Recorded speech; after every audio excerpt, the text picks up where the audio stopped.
देखिए, एक जो घटना हुई थी विगत दिवस, और उसका एक वीडियो भी आया था, जो बच्चों को चूहे द्वारा काटे जाने का, निश्चित रूप से बहुत ही ऐसी दुर्भाग्यपूर्ण घटना थी। और उस संबंध में जो एडमिनिस्ट्रेशन है हॉस्पिटल का, और इसके अलावा जो विभाग है, उनके द्वारा कल कार्रवाई भी की गई है।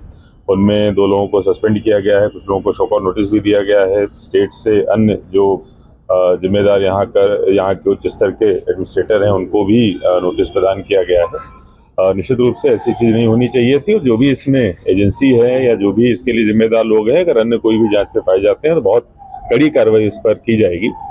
इसके अलावा जहाँ तक बात है कि जो 2 बच्चों की जो एनआईसीयू में थे, जिनकी डेथ हुई है, तो उसमें जो पोस्टमार्टम हुआ है और जो स्थिति थी, जो कारण है डेथ के, वो पूरी तरीके से अलग है। उसमें से एक बच्चे की, जिसकी कल डेथ हुई थी, उसमें जो मल्टीपल ऑर्गन फेल्योर उसके हुए थे, और पहले से ही जो दोनों बच्चे थे, एक का वजन 1 किलो, एक का वजन 1.5 किलो के आसपास था, दूसरे बच्चे के भी जो इंटेस्टाइन थी वो डेवलप नहीं हुई थी। तो जो पोस्टमार्टम में चीज़ें निकल के आई हैं, निश्चित रूप से अभी जो प्रेस कॉन्फ्रेंस बुलाई गई है डीन साहब के द्वारा और सुप्रिटेंडेंट के द्वारा, ये लोग आपके जो दूसरे सवाल हैं उनका जवाब देंगे। लेकिन अभी जो वर्तमान में मेरे द्वारा भ्रमण किया गया है कि वैसी स्थिति दोबारा निर्मित ना हो, ये कैसे सुनिश्चित किया जाए, इसके लिए जो पेस्ट कंट्रोल और सारी चीज़ें हैं, उनको एक और इंडिपेंडेंट एजेंसी को भेजकर हम लोग ऑडिट भी कराएंगे। अगर उसमें कोई समस्या दिखेगी तो हम लोग उस पर करेक्टिव मेजर्स भी लेंगे।